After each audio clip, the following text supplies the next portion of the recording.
Olá, que bom que você veio. Eu sou Elisa Maria, esse é o canal Eva Messages e tá começando mais um episódio aqui do nosso podcast O Ninho das Serpentes. Esse é o episódio 4 da segunda temporada e hoje a gente vai falar de um tema que eu prometi, até porque fiz uma enquete lá no Instagram e aí vocês disseram que seria uma boa eu falar a respeito de bruxaria, gente. Bruxaria. Hoje a gente vai falar um bocado sobre as origens históricas dessa palavra, né, daquilo que a gente entende como bruxaria hoje em dia. Já vou dizendo, né, uma palavra multifacetada, com vários significados e que hoje em dia é entendida, né, em grupos diversos das mais variadas formas. A gente vai falar um pouquinho sobre isso. Vou falar também sobre bruxaria aqui no Brasil, bruxaria brasileira, né, o que seria isso, como é que eu entendo. Tudo, gente, como sempre, baseado na minha opinião, nos estudos que fiz e faço a respeito do assunto. Vamos tratar de mediunidade de alguma forma também, né? Não dá para aprofundar, afinal, senão a gente sabe muito do tema. Mas vamos tratar aí da ideia da mediunidade na bruxaria, como é que funciona nas bruxarias. E, por último, eu vou falar um bocado de mim, né? O que eu entendo e pratico como bruxaria. Até porque a gente tem aqui no canal, né, o Oráculo das Bruxas. Inclusive, a partir de agora, na descrição de todos os Oráculos das Bruxas, eu pretendo deixar esse episódio aqui como uma forma de ajudar vocês que estão aí no mesmo caminho, num caminho semelhante e que estão buscando conhecimento de qualidade a respeito. Isso porque eu sou muito estudiosa, sabe? Pro bem ou pro mal, eu busco muito referências a respeito daquilo que busco desenvolver, né, e que perceba aí que tenho aptidão e interesse, e o caso da bruxaria é um dos maiores, assim, da minha vida. Sempre me senti desde muito nova, eu costumo brincar com muito fundo de verdade, que foi a primeira grande escolha espiritual que fiz eu mesma para mim, né, eu venho de uma família que é em parte católica, em parte evangélica, em parte umbandista, e já passei por todas essas religiões de alguma forma, e ainda passo, mas o meu caminho mesmo, né, a primeira coisa que eu pedi foi um livro lá sobre Wicca, lá na adolescência, na pré-adolescência, para minha mãe, então foi uma escolha muito íntima, e ainda é uma escolha muito íntima que faço. E é um prazer compartilhar os meus estudos, o resultado dos meus estudos até aqui, ao mesmo tempo em que tudo que eu vou falar aqui é apenas isso, tá? E tudo isso, né? Resultado da minha pesquisa, do meu desenvolvimento prático e teórico a respeito do tema, tá bom? Vamos lá então, pega sua água, seu cafezinho, hoje eu tô de café, pega seu chá, sua cerveja, seu vinho, enfim, sua água, aquilo que for melhor para você e vamos bater um papinho? Já disse, né? Vou deixar livros, indicações aqui bibliográficas na descrição. Vou partir de um dos principais livros que marca muito ainda, vira e mexe, releio, é a minha visão do que é bruxaria. É essa História Noturna do Carlo Ginzburg, que é muito bom e que é resultado de pesquisas desse autor a respeito dos textos que foram resultado das buscas inquisitórias, né, lá na Europa, das inquisições, né, porque não foi uma só, foram várias. Bom, mas bruxaria não é só sobre a Europa, né? Acho que a primeira coisa que é importante lembrar é isso. Quando a gente fala em bruxaria, nós estamos falando de quê? Bruxo, bruxa, né? O que é? A palavra usada nos vários idiomas europeus para caracterizar esse ser, né, essa pessoa, essa força e às vezes até esse ser sobrenatural, é uma palavra que tem muitas controvérsias, né, e estudos aí a respeito da origem dela. Tem gente que coloca a origem das palavras que designam a bruxa como desconhecidas, como a mesma raiz, né, linguística em idiomas diferentes. Independentemente disso, pessoal, o lugar ocupado por essa figura tem sido, né, historicamente e até hoje de certa forma, né, porque mudou muita coisa nas últimas décadas, mas ele é um lugar marginal, é um lugar do diferente, é um lugar do... Essa é uma palavra que tende a ser uma palavra usada por quem é de fora para tentar encaixar no sistema social um certo grupo de pessoas. E que grupo seria esse, né? Seriam essas pessoas que têm uma vivência espiritual, animista, uma conexão com a natureza e a partir dela vivenciam uma conexão com algo maior. E isso vai ser chamado de paganismo por quem é de fora, né? Os ditos, os cristãos ou aqueles que professam as grandes religiões, vão dar nomes, eles, para esse pessoal que está ali experimentando essa espiritualidade da natureza, né? Ou diferente dessa realizada nos templos das grandes religiões abraâmicas e seus derivados, né? Então, judaísmo, islamismo, cristianismo e todas as religiões ali, catolicismo, evangélicos e tudo mais. E a palavra bruxa, a palavra pagão, né, essas denominações tendem a ser, então, denominações que esse grupo aqui cria para dizer desse pessoal super heterogêneo.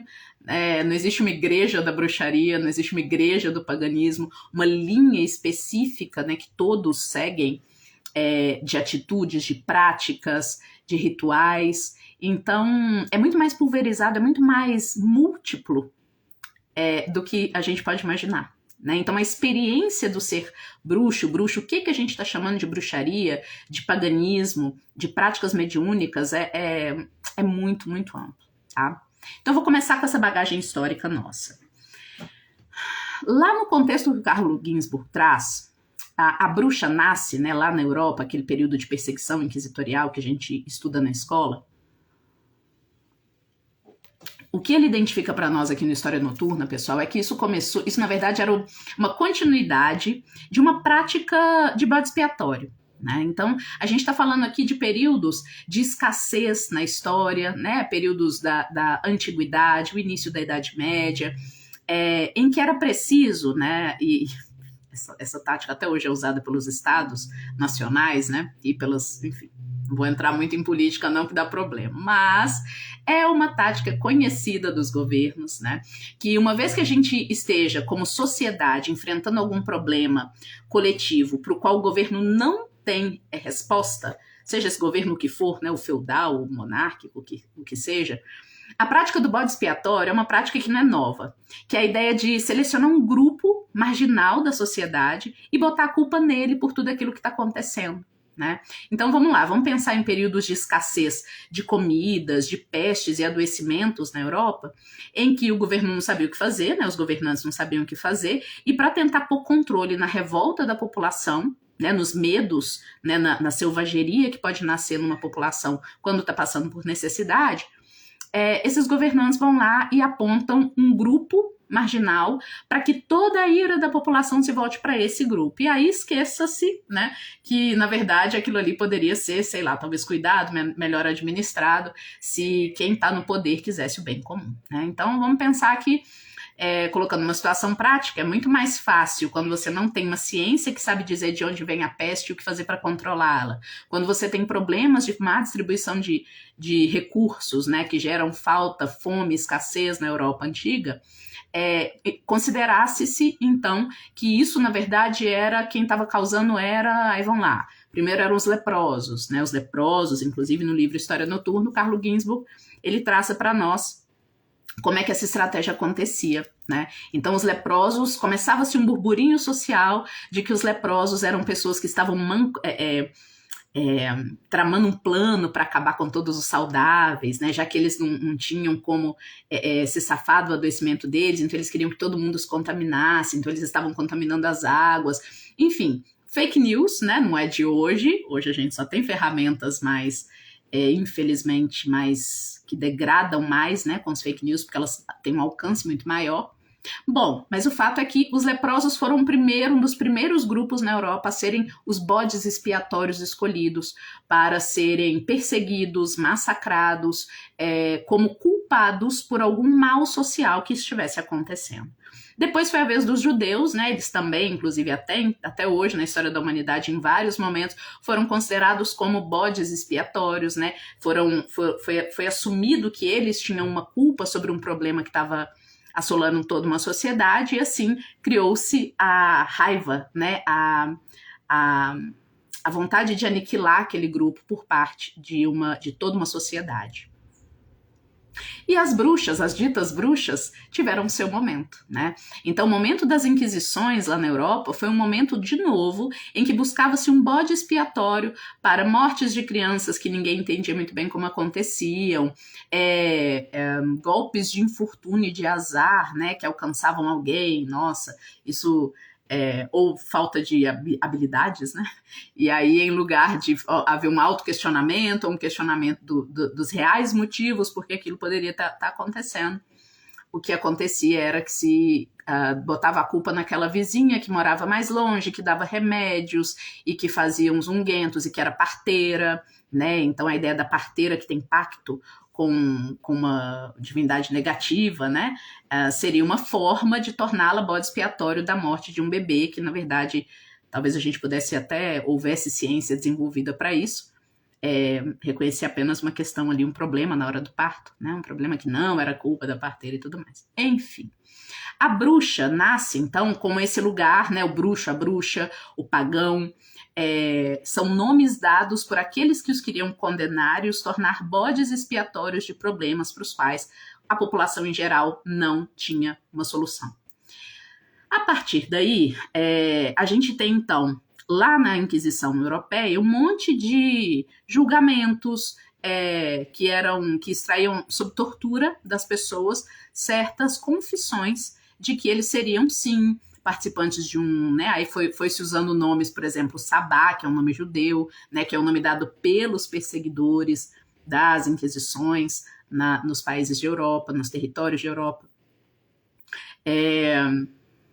E aí toda uma nomenclatura e uma imagem pintada, né, nessas confissões. Acabava, né, que as pessoas sob muita dor confessavam o que quer que os padres ali estivessem mandando eles confessarem, né?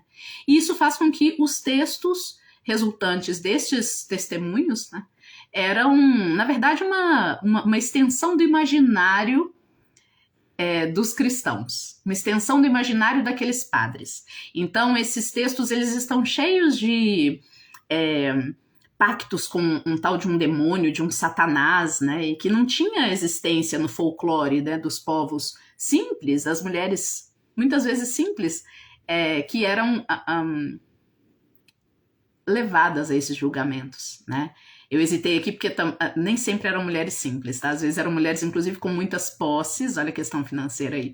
Porém, viúvas, né? Que não tinham aí um homem, numa cultura machista como era, não tinha um homem que pudesse a proteger, né? Então, essa mulher sozinha aí, com muitas posses, muitas vezes era considerada bruxa exatamente para que tivesse seus bens tomados aí, né? Pelo governo, por pessoas de poder. Bom, além desta questão, né, política e financeira e monetária, havia também essa questão do bode expiatório de que eu falei desde o início, e que foi conformando, então, uma visão da bruxa que vem desses textos inquisitoriais, que são testemunhos, assim, quase que místicos, né, que por muito tempo ninguém deu muita bola, porque entendiam que era apenas uma extensão ali do imaginário do padre. Então o padre imaginava que aquela mulher era bruxa, que ela pegava uma vassoura e ia encontrar com Satanás, ia fazer um pacto e tudo mais, mas isso não existia de fato, né?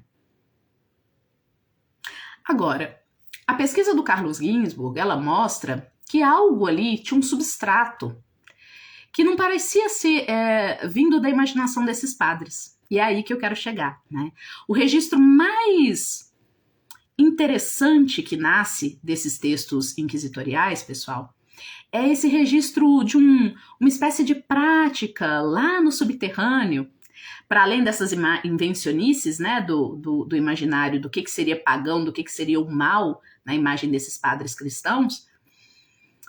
Havia ali certas práticas que um cristão não poderia ter imaginado, porque é muito fora daquilo que está dentro, né, da visão cristã da vida espiritual.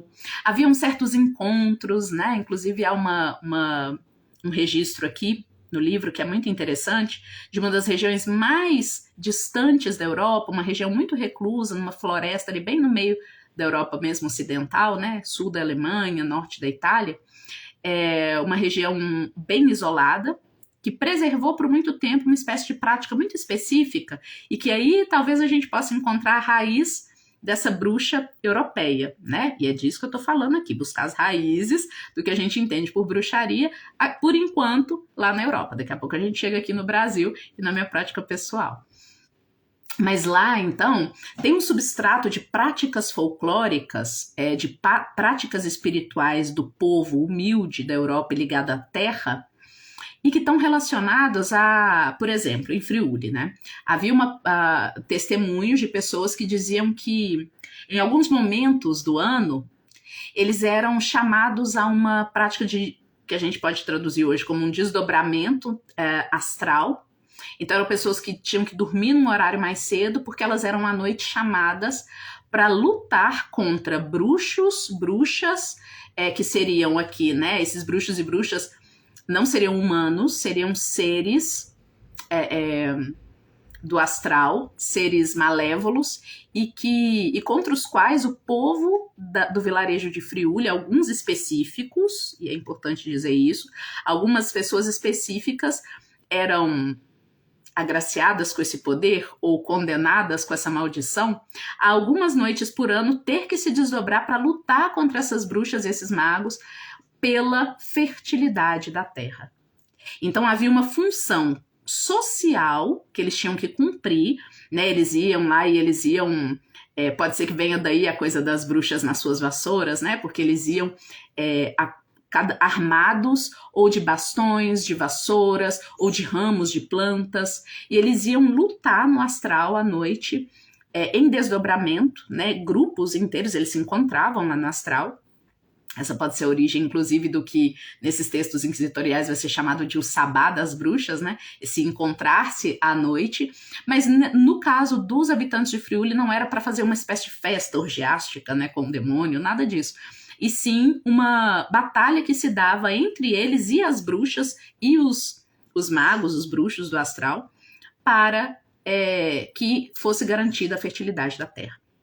Então eu já aponto algumas características interessantes dessa que seria a gente, né, de novo, gente, esse é um trabalho quase que de arqueologia misturado com história, né, tentar extirpar fragmentos aí desses textos históricos que, de novo, são muito contaminados pela visão demoníaca dos padres, né? Mas aí se a gente cavuca esses textos, como fez esse pesquisador Carlo Ginzburg, não só nesse livro, mas em vários outros, a gente vai perceber que tem alguns fragmentos ali que podem ajudar a gente a remontar o que seria uma prática espiritual ligada à terra, à natureza, né? Porque eles lutavam lá com ramos e paus e tudo mais, ligada à prática onírica e à experiência de planar entre mundos, né? Entrar em contato com outros planos onde estão os ancestrais, os mortos ou seres, né? Outros que não humanos. E essa é uma prática que, inclusive, está registrada nessa da viagem onírica, né? Eu vou chamar aqui assim. Ela é, inclusive, o que marca a distinção da experiência entre uma pessoa qualquer de uma tribo na Amazônia, por exemplo, e um xamã, né? Um pajé, né? Xamã é lá da Sibéria, sinto muito.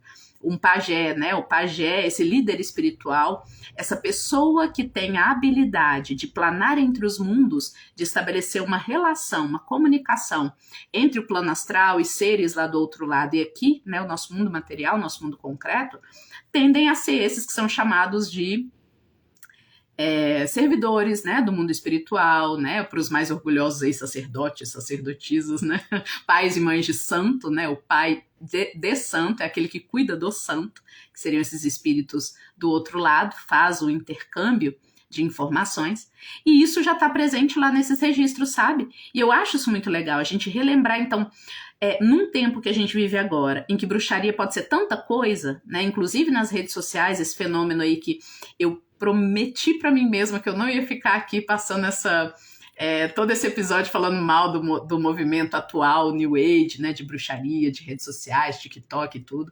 porque não acho que é meu lugar, não acho que...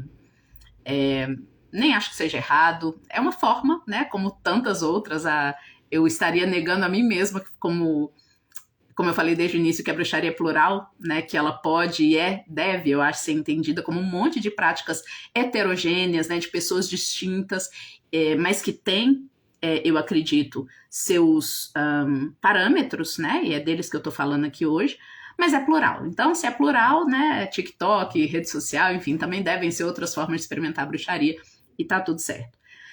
Mas o que eu acho que a gente não pode perder, né, são nossos marcos aí de entendimento do que são essas práticas. E o que eu percebo é que, às vezes, nas redes sociais, está se misturando muito a ideia do feiticeiro, da feiticeira, que é essa pessoa que faz rituais com elementos, faz simpatias, né, faz práticas aí, oferendas, né, confundir isso com bruxaria. Né? Então, há uma distinção que eu acho que ainda é útil para nós, né? Para quem achar que é útil aí também, pelo menos, fica aqui comigo, entre o que é ser feiticeira, o que é ser médium e o que é ser bruxo. Então, é isso que eu estou tentando trazer com esse passagem histórica aí. Espero que eu consiga, depois vocês me falam nos comentários. Mas tá, nós começamos então com a bruxa. A bruxa, então, seria caracterizada, né, dentro desses que são os registros mais antigos que a gente tem, das práticas que a gente poderia chamar hoje de bruxaria. A bruxa é esse ser que é escolhido, e ele é escolhido para ser um mediador, uma mediadora entre os mundos, entre o mundo espiritual e o mundo físico. Fazer um ritual é mediar o mundo espiritual e o mundo físico? É ser um intermediário aí entre os planos? Pode ser que sim, pode ser que não. Mas então, ou seja, uma feitiçaria, eu chegar aqui e fazer, né, uma simpatia ou fazer uma oferenda, não necessariamente me torna uma bruxa, um bruxo, nesse sentido que eu tô trazendo aqui para vocês. Que, de novo, gente, não é o sentido, é apenas o que faz sentido para mim, dentro do que estudei e do que estudo, tá? Então, a bruxa, o bruxo é essa pessoa que tem essa habilidade, não é nem habilidade, essa pessoa é chamada, tá? Lá em Friuli, inclusive, né, nesses registros que a gente tem mais antigos, essas pessoas que eram convocadas a estar nessas lutas no astral, né, para garantir a colheita da comunidade, eram pessoas que nasciam com uma condição muito específica. Essas pessoas nasciam dentro da bolsa amniótica, né? Isso tem até um nome, eu esqueci agora. Pessoas que nascem, se vocês lembrarem, deixem nos comentários. Pessoas que nascem dentro da bolsa amniótica, empelicado. Acho que é isso, né? O parto empelicado. Tá dentro da pelica. Então, esses indivíduos seriam aqueles que estavam ali recebendo uma marca, missão, propósito, como vocês queiram chamar, um destino, de ser um desses que seriam chamados a lutar entre os mundos, a lutar contra inimigos, a interagir com seres do plano astral e nessas lutas favorecer a comunidade. Por que estou dando tanta ênfase a essa frase completa? Porque aqui a gente tem todas as características básicas que eu entendo da bruxaria, né? Ou seja, esse intercâmbio entre os mundos, esse intercâmbio para o qual você é chamado, existe um chamado aí para algumas pessoas. Então, Elisa, dentro dessa visão, você acredita que todo mundo, toda mulher é bruxa, né? Como essa visão mais feminista atualmente busca trazer, que é uma outra visão, que é possível, daqui a pouco eu vou falar dela. Mas dentro desta perspectiva da bruxaria, que inclusive tem nome, né? Quem busca remontar a esta origem da prática de bruxaria, hoje se denominam bruxos ou bruxas sabáticos, né, que entendem essa ideia do sabá, essa experiência de sair do corpo, de ir para outros mundos, de interagir com seres de outros planos, como fundamental para ser chamado de bruxo ou bruxa, tá? Há grupos que entendem assim e se chamam bruxos sabáticos. Tem outros nomes por aí também, mas enfim, gente, é uma área muito ampla, né? Nem é minha pretensão aqui dar conta de todas as vertentes de bruxaria, muito pelo contrário. Mas enfim, essa é uma visão, né? Então, bruxo ou bruxa seria essa pessoa que é diferente dos demais, porque ela nasce com essa condição, com esse destino, com esse propósito, com essa habilidade, e essa pessoa vai ter uma função social. Esse trabalho que ela passa a fazer, né, de mediadora, ela é reclamada por essas comitivas de espíritos, inclusive essa expressão é usada, essas comitivas de espíritos que em outras regiões da Europa, né, não só em Friuli, agora falando de outros testemunhos. Houve também testemunhos de pessoas que eram chamadas à noite para integrar comitivas de espíritos, inclusive a Santa Companhia, que é uma marca do folclore brasileiro que a gente trouxe de Europa, é uma lembrança disso, né? Não sei se vocês sabem, mas em várias cidades do interior do país existe essa história, né, de que na Semana Santa, normalmente assim, no período dos mortos, passa uma comitiva de uma procissão de mortos à noite na rua. E você pode ser chamada a participar dessa comissão, e aí podem tentar te dar um instrumento para você participar. O melhor é que você não use, você não aceite esse instrumento, porque senão você vai se tornar um espírito. Você vai ser reclamado por essa procissão de espíritos a sempre estar com eles, e aí no outro dia você acorda muito cansado, uma espécie de obsessão, né, passa a acontecer, enfim.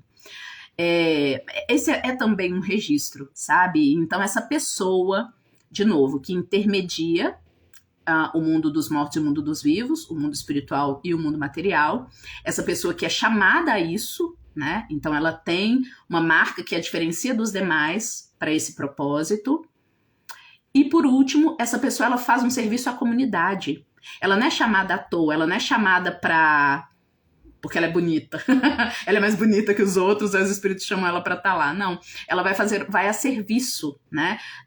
Nos registros de Friuli fica muito claro isso, né? O serviço deles era assegurar a fertilidade da terra, combatendo inimigos espirituais daquele vilarejo, mas também outras formas de servir aos espíritos, né? Oráculos, outras formas de ser médium, né? De ser meio para cura de si e de outras pessoas e auxílio comunitário, né? Essa visão aí da bruxa, do bruxo como uma bruxa que eu conheço que fala de um jeito tão bonito, uma consoladora, né? Um consolador. A bruxa, o bruxo como esse ser que é um consolador do povo, da comunidade. Aí entram, né? Vão entrando aspectos de curandeirismo, né? De cura com ervas e, enfim, muita coisa pode entrar aí. Mas essas seriam, espero tá conseguindo fazer sentido aí, essas seriam as 3 características básicas dessa bruxaria, né, histórica, que a gente está buscando aí, peneirando dos registros inquisitoriais. Bom, mas convenhamos, estamos aqui, século XXI, 2024, a palavra bruxo, bruxa, já foi muito apropriada, né, e os entendimentos sobre essa palavra, gerando inclusive outras palavras, né, a gente tem a relação com outros termos como feiticeiro, feiticeira, mago, maga, alquimista, médium, né? Aqui no Brasil a gente tem muito o fenômeno do médium de terreiro, das religiões de matrizes africanas, que são sempre, né, misturas culturais também com esse substrato aí que a gente herda das culturas de Europa e também das culturas dos povos originários, né? Os povos aqui das Américas. Bom, a gente pessoal, um dos países mais místicos, mais esotéricos, mais espirituais que existe, né? E isso nos ajuda muito, mas também atrapalha em certos aspectos, na minha opinião, porque torna essa área uma área a qual o povo é muito sensível, somos, né? Eu me incluo aí, somos muito sensíveis à temática religiosa, espiritual, mística, ao mesmo tempo em que nos coloca numa postura que nos divide, né, entre malandros e crentes, sabe? Entre pessoas que vão buscar usar disso, né, da crença, da fé de outras pessoas em benefício próprio, os charlatães. Assim como a gente vai encontrar também muitas pessoas que se colocam muito facilmente na mão desses ditos charlatões. É o casamento perfeito, sabe aquela expressão que a gente ouve por aí, né? Todo dia de manhã sai um ingênuo e um malandro da cama e eles se encontram, né, como por mágica. Pois é, na vida espiritual, esotérica, nas doutrinas, pelo menos por onde caminhei, né, aqui, gente, nesse ponto do episódio, vocês vão me desculpar, mas é impossível não ir começando a ser influenciada pela minha história pessoal. Eu sou uma buscadora, né, então já participei de várias religiões, doutrinas, caminhos, solitários ou coletivos, e ainda participo. E já deu para conhecer muitas pessoas e me conhecer nesse movimento, sabe? Então, aqui no Brasil, a gente vai encontrar várias formas de entender o que é bruxaria, né? Várias formas de entender o que é espiritualidade. Inclusive, talvez você nunca tenha pensado, por exemplo, nas macumbas brasileiras, né? As umbandas, quimbandas, casas de macumba mesmo, que não estão sob essas 2 grandes denominações, candomblés. Talvez você nunca tenha pensado nessas práticas como espécies de formas de bruxarias brasileiras, né? Que poderiam ser chamadas assim. Porque são práticas que dialogam com as grandes religiões matrizes, né, aqui especialmente com o catolicismo, com o cristianismo, mas que têm práticas muito próprias, né, e que vão dialogar aí com essas práticas cristãs, muitas vezes negando-as totalmente, e negar totalmente é também uma forma de vínculo, convenhamos, como enriquecendo as práticas cristãs, né, através de sincretismos e tudo mais. É o caso da Umbanda, eu acho que na Quimbanda é o caso dessa oposição, né, e nas práticas de bruxarias mesmo, satânicas, luciferianas, né, há sempre esse contraponto com o cristão. E outras práticas em que não, né, em que o que tem mesmo relevo são aquilo que vem de fora do cristianismo. Então, orixás, presenças de espíritos ancestrais desta terra, né, pessoas que viveram aqui e que vêm dar conselhos aí nos terreiros, exus, pombas giras, caboclos, caboclas, pretos e pretas velhos, crianças. Não sei se você já pensou nisso tudo como bruxaria brasileira, mas fica aqui um convite para a gente refletir, né? Se as 3 características principais do que a gente entende, consegue peneirar lá dos registros históricos de Europa, se as principais características da bruxaria são medianeiro, né? Esse lugar medianeiro de ser médium, de ser meio entre o plano astral e o plano material, isso acontece nas nossas religiões aqui, né, da Terra. Essa prática ser voltada para a comunidade é muito comum também, né? Em lugares assim, em geral, há um serviço de caridade ou há um serviço pago que é prestado à comunidade, nessa comunicação, nessa mediação com planos astrais. E a característica da pessoa que nasceu para isso, né? Que ela tem uma missão para isso. Isso também é muito encontrado aqui nos nossos discursos, né? A pessoa tem que nascer médium, né? Apesar de que, e aí eu já trago uma polêmica, não tem como não ter alguma polêmicazinha, né? E vou reforçar que é uma opinião muito pessoal, mas que para mim é muito confirmada pelo que observo. Então, peço educação para discordar de mim, se possível, e argumentos bacanas para que a gente possa ter uma conversa, se for o caso, nos comentários, tá? Por quê? Porque a minha visão pode parecer muito polêmica para alguns hoje em dia, essa visão de que não é todo mundo, assim como não é todo mundo que é bruxo, bruxa, não é todo mundo que é médium. Todo mundo tem potencial para ser um meio entre o plano astral, os espíritos, o mundo do outro lado, né, e esse mundo daqui. Eu vou fazer uma comparação, tá, com qualquer outra habilidade que exista. Todo mundo que tem os 2 bracinhos, as 2 mãos, tem potencial para ser pianista, né?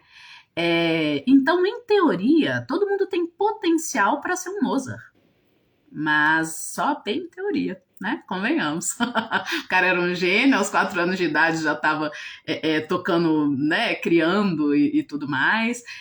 Grandes chances de ter aí, para quem é reencarnacionista, né, ter registros aí, outras vidas de já ser um pianista. Então, gente, vamos baixar a bolinha, né? Eu acho que muitas vezes esse discurso de que todo mundo pode ser médium, ele é muito mais um discurso capitalista para vender curso de mediunidade, né? Para encher casas, encher terreiros aí de umbandas, quimbandas e macumbas, do que exatamente uma verdade, né? Não que a gente não possa ser alguma forma de médium, alguma forma de bruxo ou bruxa, mas é preciso ter em consideração que não vai ser todo médium que vai ser um Chico Xavier, não vai ser toda bruxa ou bruxo, que vai ser como um desses chamados ao serviço, como a gente tem exemplo lá em Friuli, né? Então, essa ideia do potencial ilimitado do ser humano, você pode ser o que você quiser, me fica muito parecendo que esse discurso hoje em dia, né, de que todo mundo é médium, é muito irmão desse discurso positivista, sei lá, individualista, né, do nosso capitalismo, e que coloca você pode ser o que você quiser, é só você pagar o suficiente, é só você comprar mercadorias o suficiente para parecer bem bruxo, bem bruxa, bem médium, né, é só você fazer cursos, como eu disse, enfim, né, me parece caracterizar a mediunidade, a bruxaria, como algo que todo mundo pode ser a qualquer momento, me parece mais um movimento mercadológico do que uma visão confirmada pela experiência, né? Basta ver aí que a gente tem muitas casas de fé no nosso país hoje em dia que podem se assemelhar mesmo em termos de charlatanismo e disseminação de crenças doentias, adoecidas e de relacionamentos abusivos e tóxicos, né? Eu acho que a gente está aí pau a pau com quaisquer outro tipo de seitas, porque para mim isso caracteriza, né, a ideia das seitas, a ideia de que ali não se cria mais clareza em relação à vida no mundo e à vida espiritual, mas cria-se ainda mais ilusões. Para mim é isso, né? A definição de por que eu estou usando a palavra seita aqui, eu sei que há outras acepções, mas quando eu falo em seita aqui, eu estou falando desse grupo adoecido, né, de pessoas, em geral com uma figura ali de liderança, ou algumas figuras de liderança, que não contribuem para o maior esclarecimento de como funciona a vida entre os planos, né, a vida do ser humano, não só no mundo material, mas também no mundo mental, no mundo emocional e no mundo espiritual. E sim funcionam como mais ilusão, né, como mais distorção. Então, é isso que eu tô chamando de seita. E aí, gente, igrejas evangélicas, né, todo lugar aí que esteja funcionando de forma disfuncional, dentro do que entendo que é uma espiritualidade sadia, que vai fazer bem pra gente, pro maior número de seres ao nosso redor, né, isso que eu tô entendendo aqui como sadio. Isso pode acontecer em qualquer doutrina, em qualquer visão, né, inclusive dentro de casas de terreiro. E se vocês me permitem a alfinetada, né, eu vejo muita gente disposta no meu meio, né, que é um meio da macumba, o meio das buscas espirituais aí, por esses caminhos que não são os caminhos das grandes religiões. Vejo sempre muito mais gente disposta a criticar o pastor que pede dinheiro, né, o pastor que finge ali uma incorporação de obsessor e tudo mais, do que dispostos a criticar também terreiros, casas de santo, casas de fé, de umbandas, quimbandas e macumbas, em que coisas, né, tão horríveis quanto podem estar acontecendo, tão danosas, tão ilusórias quanto podem estar acontecendo. E acontece, né? Então, o fato é que não acredito que todo mundo possa ser um médium, todo mundo possa ser um bruxo, uma bruxa. Essa coisa de todo mundo, essa visão massificada do indivíduo, inclusive, eu acho que ela combina muito pouco com com todas essas espiritualidades que se conectam com a natureza, sabe? Sendo a bruxaria uma delas, né? Uma das formas como a gente nomeia esse fenômeno. Quando a gente encontra na natureza e na conexão com a natureza, tanto externa a nós quanto dentro de nós, uma forma de espiritualidade, uma forma de dar sentido à vida, a gente passa a observar a natureza, né? E ao observá-la com proximidade, a gente vai tirando algumas ilusões que às vezes essa civilização capitalista, século XXI, 2024, nos impõe. Todo mundo pode ser o que quiser para poder vender curso e tudo mais, mas lá na natureza não é assim. Na natureza, cada indivíduo, cada ser parece muito único. cada espécie ocupa o seu lugar, tem uma função, atrai certos parasitas, certos parceiros, né? Enfim. Somos todos muito únicos dentro da experiência espiritual com a natureza e, por isso, as habilidades de cada ser vão ser desenvolvidas dentro do que ele tem potencial para ser, dentro do que o ambiente permite que seja.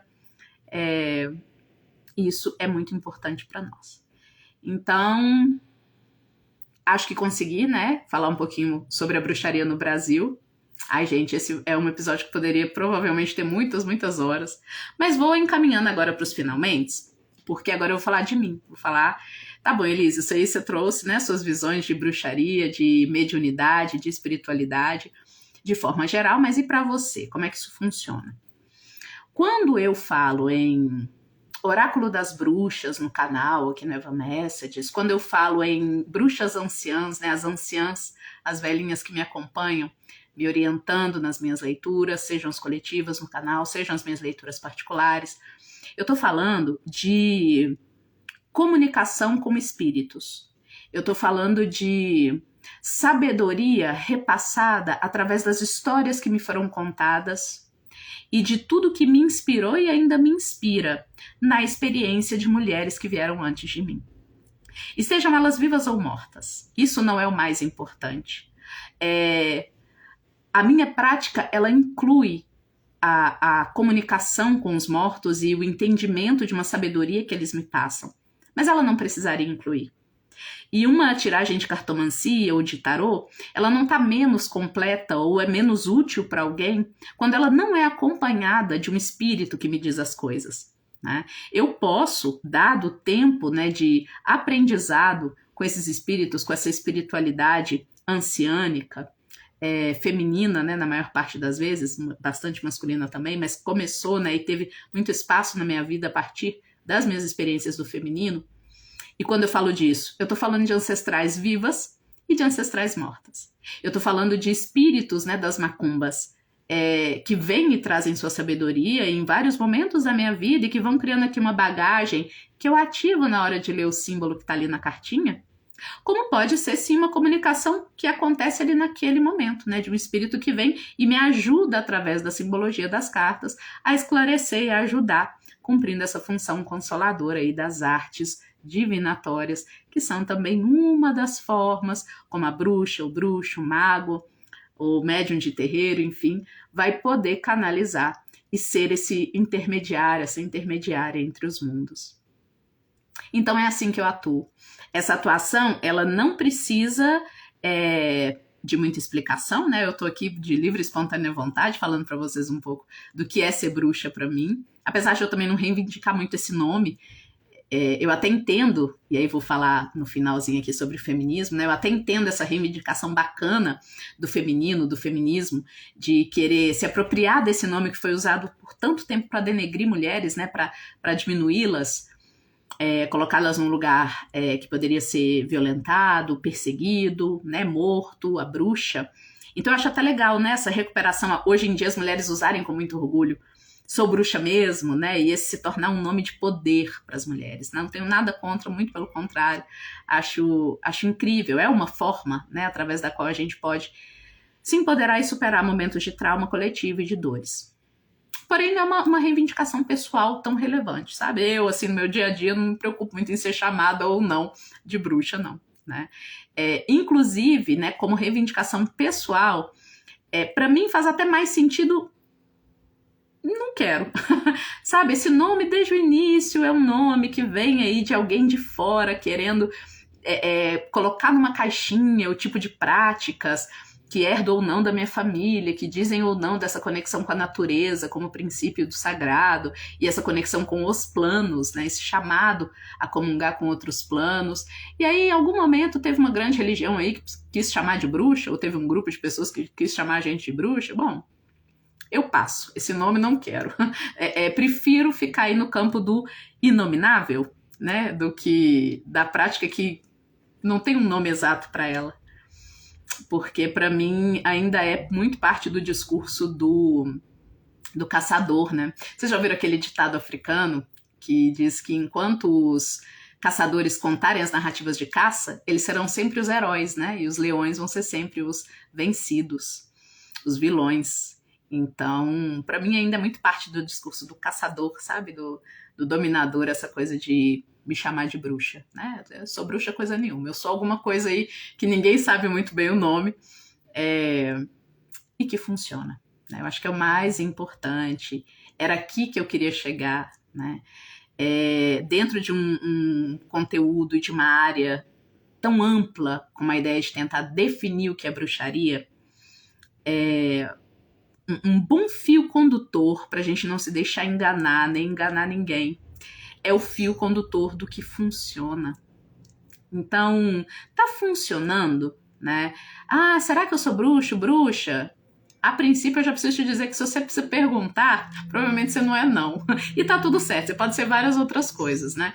Eu tenho um pouco de giriza dessa coisa de buscar no nome, no rótulo, né, um poder. Então, tá cheio por aí, gente, de gente carente, gente desempoderada na vida de alguma forma e que tá, na verdade, buscando atrás desse título, né, de um nome, de algo diferentão. Ah, eu posso conversar com os mortos. Ah, eu posso, né, curar com ervas, sei lá. Tá buscando com isso não corresponder a um chamado, né, voltando lá nas 3 principais características. Não tá buscando corresponder a um chamado para auxiliar a comunidade, né, através de um lugar de médium, de meio entre o plano da natureza, o plano astral e o plano material, o plano civilizado. Não, tá buscando, na verdade, uma recompensa para o ego, né? Então, acho que essa busca de querer um rótulo, né, se eu sou isso ou não, passa muito por aí, e é também por isso que eu passo desse negócio de ser chamada de bruxa, não precisa, não carece. E eu acho importante, sabe, fazer essa reflexão. Me perdi um pouquinho aqui agora no final, mas estamos chegando nos finalmente mesmo. Então, queria agradecer quem ficou aqui até o fim. Dizer que aqui foi principalmente um chamado para te tirar de certos lugares, sabe? Se eu pudesse dizer qual é o meu principal objetivo com esse episódio, é questionar, né? Levar a gente a questionar as palavras que a gente usa no dia a dia, a palavra bruxa, né? A forma como a gente tem usado e por que a gente tem usado. Será que a gente não tem sido manipulada por pessoas buscando poder ou buscando algum tipo de vantagem na vida, né? Ao se denominarem assim, seguido pessoas assim pela internet e tudo mais, na vida presencial também. Queria convidar vocês para se basearem na ideia do funciona ou não, para definir se realmente ali existe, né, uma prática de bruxaria genuína, uma prática de mediunidade genuína, de feitiçaria, o que quer que seja. O crivo do tempo, o crivo de Saturno, ou seja, né, deixa o tempo passar, vai vendo ali o que acontece na vida daquela pessoa, o que essa pessoa está fazendo e os resultados que está tendo ou não, né, que é o ponto número 2. Está funcionando para a vida dela se tornar melhor ou pior, né, e de que forma, como a pessoa guia essa experiência. Eu acho que na verdade, toda a confirmação de que a gente precisa, né, ou a não confirmação que virá, vai vir aí. A pessoa a conduta dela combina, conversa com aquilo que ela está professando, os resultados que ela alcança, conversam. Então esse tipo de avaliação é muito importante antes de a gente se colocar na mão de qualquer pessoa que diga ter tais ou tais poderes. Ok? E bruxarias tem várias, e aí depois vocês vão fazendo a pesquisa de vocês. Como eu disse, eu vou deixar um monte de livros aqui na descrição para vocês conhecerem, livros que eu li ou que me foram muito bem indicados, confesso que não li todos, mas que foram muito bem indicados, eu vou deixar também. Tudo para que vocês possam ir buscar também a visão pessoal, a visão de cada um, de cada uma, sobre esse tema. E espero que vocês tenham gostado. Espero que as anciãs bruxas, toda a sabedoria das mulheres que vieram antes, e dos homens também, que também foram médiums, medianeiros, meios do caminho entre o plano astral, entre o mundo natural e o plano material e o mundo civilizado. E vamos lá, vamos seguindo. E a gente vai ter outros episódios a partir de agora, sim. A gente vai entrar nas nossas mitologias. Porque eu não falei de mim, né? A minha bruxaria, pessoal, ela principalmente está baseada em contar histórias, sabe? No sabá também, né? Eu sou uma praticante de viagens astrais, de práticas, né? Inclusive, gente, são práticas que a gente estuda, tá? E pratica muito. Essa área, às vezes, do esoterismo, da espiritualidade, muita gente acha que é baseada em dons, né? A pessoa nasceu apenas assim e pronto, e acabou. Em parte, nasce-se para isso, né? Nasce-se com potencial, mas vão lembrar lá do Mozart de novo, né? Se ele tivesse nascido apenas com potencial para tocar piano e nunca tivesse nem encostado em ou nunca tivesse se dedicado a tal, enfim, talvez não fosse o Mozart que a gente conheceu. Então, estudo e prática, né, também fazem muito parte dessa experiência de médium, né, de medianeiro, que a bruxa, o bruxo desempenha, o xamã também, e vários outros nomes. Então, esse estudo é muito importante, essa prática é muito importante, é ela que vai mostrando pra gente, de fato, qual que é o nosso lugar, né, porque também é um leque gigantesco do que se pode fazer, formas de mediar o caminho entre os mundos. Então, você vai, com certeza, aí, ao longo da sua vida, encontrando a sua forma. A minha passa pelas histórias. Eu sou graduada em letras, eu sou mestre em literatura, eu amo mitologias, e eu acredito muito no poder das histórias, como elas são capazes de mudar a chavinha, né? A nossa visão das coisas, das situações, ela pode ser muito expandida ou muito estreitada, focalizada, dependendo das narrativas que chegam até nós, as histórias das pessoas que também estão passando por algo semelhante, ou as mitologias, as grandes histórias que ficam aí através dos tempos na história da humanidade, em diversas culturas. Elas são a minha magia, o principal elemento alquímico aí das minhas dos meus rituais, das minhas oferendas, é o que eu ofereço através da cartomancia, né? Querendo ou não, o que eu estou fazendo ao ler aí os símbolos é contar histórias para vocês, mais ou menos inspiradas por espíritos ao meu redor. O fato é que, em geral, na maioria das vezes, graças a Deus e a Deus até então, tem sido histórias que realmente conversam com o que aquela pessoa está passando naquele momento e ajudam ela a tomar melhores decisões, a ver de forma um pouco mais expandida, ou às vezes muito mais expandida, aquilo que ela está passando.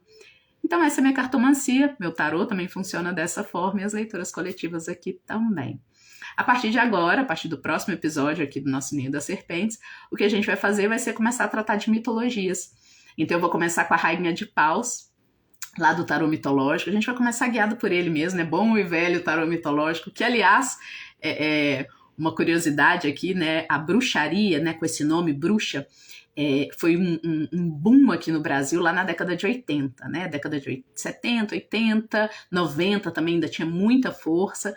E aí, o tarô que logo caiu na graça, né, das bruxas de cozinha brasileiras, né, benzedeiras, enfim, as médiums, foi o tarô mitológico, né? Antes desse boom da internet, que hoje em dia a gente tem vários tipos de deck, o tarô mitológico fez muito sucesso. Foi um dos primeiros que eu vi as mulheres da minha família jogarem. Então, ele vai ajudar a gente a guiar. Nós vamos começar pela mitologia grega, mas não só. A gente tem que passar pelas mitologias iorubá também, porque Umbanda aqui também pega forte. Então, eu vou contar histórias para vocês a partir dos próximos episódios. Vou dar meu pitaco, né, minhas interpretações desses mitos. E a magia acontece, né? Essa magia mental, essa magia da consciência, só mental não, porque ela acontece no eixo entre a mente e o coração. Depois eu vou falar disso mais nos próximos episódios, mas o principal ingrediente dessa magia são os mitos, e eu passo a trazê-los para nós a partir do nosso próximo encontro. Tá bom? Então, por hoje eu fico por aqui. Se quiserem, tragam dúvidas, outras questões que podem ter surgido aí sobre bruxaria, sobre mediunidade, eu vou ter um prazer enorme em responder aqui nos comentários. Agora, se forem muitas, se vocês empolgarem, aí a gente faz uma parte 2, tá bom? Desse episódio aqui, falando mais sobre o assunto. Um grande beijo, fiquem aí e até mais. Tchau, tchau.